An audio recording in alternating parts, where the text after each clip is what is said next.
लूत अलैहिस्सलाम उस कौम की तरफ भेजे गए जो गुनाह को गुनाह नहीं समझती थी। उनकी बस्ती में बेहयाई छुप कर नहीं बल्कि खुलेआम होती थी।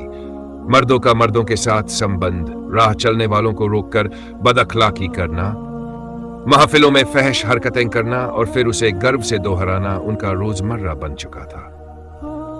कुरान में आया है कि वे ऐसी फहशा करते थे जो उनसे पहले दुनिया में किसी ने नहीं की। यह सिर्फ व्यक्तिगत गुनाह नहीं था बल्कि समाज की बुनियाद को हिला देने वाली बगावत थी, क्योंकि जब गुनाह पर शर्म बाकी न रहे तो समझ लो तबाही दरवाजे पर है।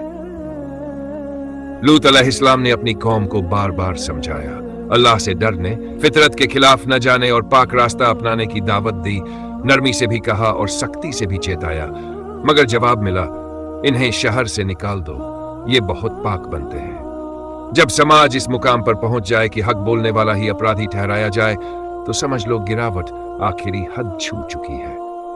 फिर वह रात आई जब फरिश्ते मेहमान बनकर आए। कौम बुरी नीयत से दरवाजे पर जमा हो गई। लूत अलैहिस्सलाम ने रोका टोका और शर्म दिलाई, मगर पत्थर दिलों पर नसीहत असर नहीं करती। तब फरिश्तों ने कहा कि फैसला हो चुका है, अपने मानने वालों को लेकर रात में निकल जाए और पीछे मुड़कर मत देखिए। सुबह होते ही बस्ती उलट दी गई, आसमान से पत्थरों की बारिश हुई और पूरी कौम मिटा दी गई। यह अजाब अचानक नहीं आया था बल्कि बरसों की नाफरमानी, हठ और बेशर्मी का अंजाम था। यह वाकया सख्त चेतावनी देता है कि जब गुनाह को आजादी और अधिकार कहा जाए, हया को पुराना ख्याल समझा जाए और नसीहत करने वालों का मजाक उड़ाया जाए तो अल्लाह की पकड़ से बचना आसान नहीं होता। लूत अलैहिस्सलाम अकेले थे मगर हक पर थे, उनकी कौम ज्यादा थी मगर गलत पर थी। आखिरकार बचा वही जो हक पर डटा रहा। असली सबक यही है कि अल्लाह मोहलत देता है मगर हमेशा नहीं देता।